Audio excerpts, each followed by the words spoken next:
Good morning, fellow rewilders, land tenders, earth workers. We're so glad to chat with you this morning and to know you are in the world. I am Jennifer with the Common Milkweed, and we are doing a tour series of 3.5 acres here in Morrill County, Ohio that we have been working on for about 14 years. So last video, we toured this area around the green barn, and today we're gonna do a tour here of the orchard and a prairie planting. It's rather early in the day, actually not as even early as it looks, but we are losing daylight rapidly, so we got some long shadows. And if you can believe it, migration has begun. Yes, my friends. We had 100,000 some birds move over Morrill County last night. Yesterday, as we were touring around, Steve spotted a red bat in the silky and roughleaf dogwood thickets. They're always spotted there here during migration. So the earth is shifting once again. So we have some bat houses. You see that there? Those are not for the red bats. Those are usually little browns, big browns. And we're not sure if that one's been used. The one on our house has been for sure. I'll link to that at the end of this video. But we are looking right here at the orchard. So when we moved here, within the first few years, we planted fruit trees. Apples and pears and a peach specifically. And then we decided to let the plants underneath grow because mowing was just a lot, and we love habitat. It's all about the habitat for wildlife here. And we don't mind wading into plants when we need to harvest things. And honestly, the fruit trees here haven't been that awesome. There's one really great apple that puts on fruit every year. And then you can see this very sad looking tree. That's a pear. They're just on their way out. We're not great pruners, and we pruned them last year, and then they really have struggled, so we're going to take that down. We have put in, though, American persimmons in here, and so we know once they get bigger and once we figure out who are females, we will get fruit on them. So let's just take a look at this area. It's so gorgeous. There are currently many crickets in here singing. I am in a long sleeve shirt and jacket again this morning. We got into the low 50s last night. So for this early in August, that's really something. And it does impact the insects, especially the songsters who love it really hot. So let's see here. What do we got going on? Well, of course, we got a lot of goldenrods. So in this area, we have not planted a bunch of prairie plants. We have planted some, but not many. They are just starting to move around on their own. So the base of the bat house, you can see that is big blue stem, and we have other big blue stem seeding into here, which is way cool. And we have the cut plant seeding into here, which is so exciting because look, they're gonna be like that. So pretty. There's bees flying all around. The goldfinches are singing everywhere because they love to feast on cut plant seeds. And we have some echinacea also seeding into here. So let's just keep going around and see what we got. We've got narrow-leaved mountain mint on their way out. When they are in full bloom, oh wow, do certain types of wasps love these. Very neat. And we have a royal catchfly also on their way out. You can see the seeds are coming on. We'll work on moving those around. We did put that plant in there, as well as the shrubby St. John's wort also on their way out. See, it is changing. Seasons are changing. One thing, if you're new to this channel, you'll notice that we are very close to the road. So they will be driving by as we go along here. Now, I gotta point this out because it's amazing. Okay, you might recognize these leaves if you're a prairie plant person. This is prairie dog. Now, These are monster leaves. This is an old growth prairie dog. Check this out.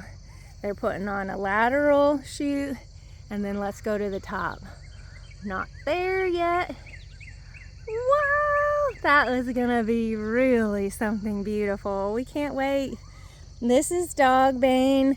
Absolutely love dogbane. The dogbane leaf beetles are one of my favorite insects on the planet. I'm gonna make some little pod doodads, so seed pods in the fall, and I love using the fibers of dogbane. So we'll be doing some of that. Now just take a look here at this path. How inviting. Oh, how inviting. So we have the orchard on this side, and then over here is our roadside prairie. And that's a nice spot for the prairie because it's kind of tough conditions. It's pretty dry, and it can get real hot because of the road right there. And so we've just got some pretty remarkable diversity in here. And yes, we do have the goldenrods, and we love goldenrods. So appreciating goldenrods and then the diversity that comes along with them is something that we're really good at. And we hope you are too, because I think goldenrods got a bad rap, but they are really important in the ecosystem. Still have some monarda flowering, gray-headed coneflower. This end here is capped with serviceberry, and those flowered and fruited way early in the season. And we're gonna take a look here at some rattlesnake master. But look, the first sennas are flowering. How exciting! Echinacea. And look, late season blooms. They're not there yet. This is ashy sunflower. Oh, they're doing great. They're just spreading on their own. I think we had tucked a plant in here, and then we have a whole pod now here of ashies. Big blue stem is doing a great job seeding themselves in. So in a lot of these areas, what we did is plug a few individuals in, and then they keep reproducing. The strong natives that are in an area like the asters and the goldenrods, they come in on their own. And then Steve is really good at collecting a lot of seed. And then he just cross sows. So he'll collect seed from the plants that are here, and then he will throw them in new areas every year. Now let's look over here. This is a lot of traffic this morning, y'all. Okay, so take a look here. This big blue stem. Wow, they're going. And then the queen of the prairie is in here. More cups. And one that is not yet flowering, sawtooth sunflower right in there. Okay. We might have some sound. Looks like they went to the north. Yes. And now in there, let's look.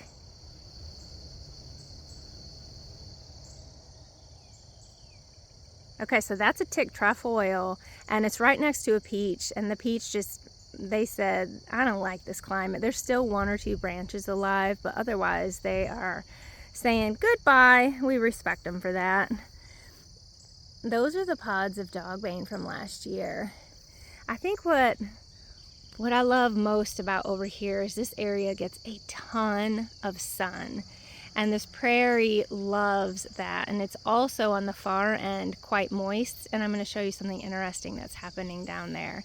Now you'll notice we have Queen Anne's lace, which is not native, and we also have in our prairie zone, I'm sure some of you have noticed that we have some teasel heads, and we have not had a problem with any of those. Sure, sometimes you go to gas stations when you're traveling and roadside, you see teasel and you go, oh my gosh, this is a huge sea of teasel, and that is true. But here it seems to be at an equilibrium. If it got out of control, we would handle it, but it's such a beneficial plant to the butterflies. If it stays in equilibrium, then they're welcome to stay here. Nodding wild onion is coming on. Oh, it just feels so good to be out here. Yeah, we've got some old growth rattlesnake masters out here now. Look, so they're almost done. But check out these really thick stalks. And then they look like yucca leaves, don't they? It's such a great plant. I love those orbs. And then another apple tree. This one I've talked about in other videos. That's a Honeycrisp. They only do well with a lot of chemical inputs, which we don't do. So we're gonna take them on out of here.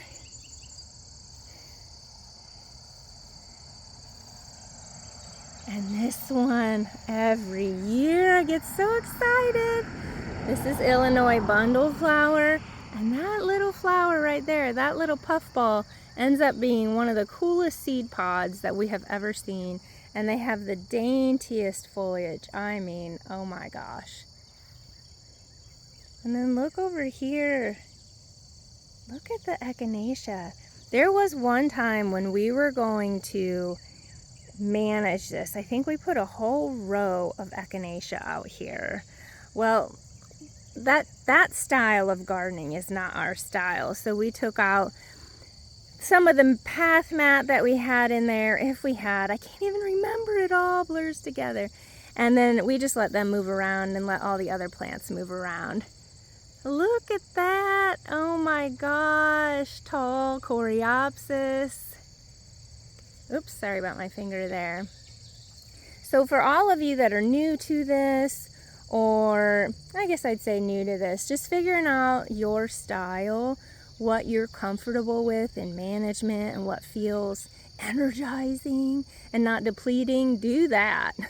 Do that. Look at the big blue stem. I'm just so excited by how all of these plants are doing in here. We did not do a burn down to prepare this area, which means spraying the whole thing with an herbicide. We just let the European grasses grow, and then we over time tossed in seeds, we plugged in plugs like I said, and then this area right here, which currently is completely dominated by American plum. They're so laden with fruit, and so we're letting them stay there, but at the end of the season we're going to take some of these limbs off back here because we have to crawl on the ground to get through. But this area right in here that's so thick with diverse forbs, we plugged plants in that we grew directly into the sod. They are completely holding their own. Now, let's see. I want to show you something right in here. So look on through and you're going to see a giant pod of cottonwoods. And cottonwoods grow fast. They come in easily because the seed is moved around by wind. We will remove all of those this winter. We only want in here, woody-wise, some of the pollinator plants we put in, such as false indigo, and then the fruit trees. So we're not going to let the dogwoods come into this area or other trees. Look how gorgeous. And can you hear that really quiet song of the insects? Because they're there. They love this habitat. Oh yeah, and remember with the Queen Anne's lace, it's in the carrot family. Black swallowtails host on that, the caterpillars. Also not a dominant force out here. It just really adds some beauty. Okay, let's crawl through. Under. Here we go. Look at the fruits ripening on here. My gosh, that's a lot. Here we go. Okay, so we're not seeing a ton of insects right now, and I'm telling you that's because it's chilly. But look at the Joe Pies. They're so happy. They're so gorgeous. Yesterday afternoon when we walked over here when the sun was on this, these were hopping with insects. Totally thrilling. And over here, so the trail marks the orchard, and then this is the stream in here, and it is a seasonal stream. So we'll catch that on a different tour. Remember, those cottonwoods are coming out, but you can see the showy tip trefoil. You can see this hibiscus. Wow, girlfriend. Gorgeous. Gorgeous, gorgeous. Gorgeous. How many times can we say gorgeous? Not enough to really talk about that plant. Okay, now we're underneath the silky dogwoods. These fruits are disappearing rapidly. Birds love them. All right, here we go. So in this area, we have more plants that flower early and late. So the goldenrods are late. But in here, this shrubby plant is false indigo, and that's Amorpha fruticosa. And they flowered a lot earlier, so not right now. And then some of the cut plants are coming on, but you can see the sunflower clipping weevil. They really worked their jaws there on that, on those their blooms. Now we have a sandbar willow coming up in here because we have it planted stream side. I don't know what we're gonna do yet because they spread a lot. Some of these are tough calls, y'all, because we really love all these plants. They all have an important role in the ecosystem. And so I guess it's about defining the areas in the way that best works for you, but also wildlife in this moment. And we know that if we let that grow everywhere, then we'll lose some of these other plants. This one is all done for the season. Oh, who's that? Some little mating insects. That's Spirea alba, meadowsweet. Now check this out. Okay, so we've also got more hibiscus. They haven't opened yet. Ooh, I can't wait. This is a very interesting area. It looks like kudzu, doesn't it? Okay, those of you that don't know kudzu, it is a problem plant in the South. We don't have that here. This is actually a native vine that is in here, and it's one that Steve and I planted. Not there, but here. You can see the flower structure, and then here. These are the leaves. You recognize it yet? It's a legume. This is Apios americana, or groundnut. And they have spread throughout this whole area. I think this is kind of the line. Everything that's matted down is covered in groundnut. Now, groundnut is an annual vine, so it dies back completely every year, and then it has to regrow this every single year. And it is an incredible food crop from everything that we have read. So we are harvesting a ton of it this fall. That is the plan. And then we hope our bellies are good at digesting it, because if so, this is an incredible food source in terms of ease and productivity. It's moister on this end of the orchard, and so we've got some really interesting plants down here, which is why we want to make sure that the groundnut doesn't take over. But then also we recognize that, again, we have to say, okay, Jennifer and Steve, it is an annual. It has to regrow this every single year. And so all the plants that it is covering up, like green-headed coneflower, they are fine. They're living under there. They're just under the mat. So we will do a whole other video on that and report back what we find. But if it's an incredible food source for us, how perfect is it that it is in our orchard? So that and Jerusalem artichoke are two we're going to work a lot with this fall, winter, because they are two that produce a ton of food without any work from us. And if our bodies are good at digesting them, we are going to embrace that. Now look here, some river oats. And then in a little while, we will cross that bridge and we will go do all that. But before we do that, friends, we are going to go back and do some videos of up by the house. But before we do that, I want to take you back to the very beginning of this because I didn't show you one thing. Okay, here's what I didn't show you. The Prairie actually roadside. I'm not going to walk on the road to show you from out there because someone will drive by or a million cars will drive by. But you can see from this end, it is looking really nice. This is compass plant. Look at that. They love this sunshine on this edge here. And bergamot and cut plant and goldenrod and coneflower and asters. And anybody real different right in here? Well, there's the senna. And then these guys finished a long time ago. blue false indigo, so they're putting on their seed pods. And then the amelanchier, which I pointed out in the last video, so the service berry. In terms of maintenance of these areas, friends, we mow every couple years in the wintertime, knock back the woodies, and help decompose some of the thatch so that the soil warms up quicker in the spring.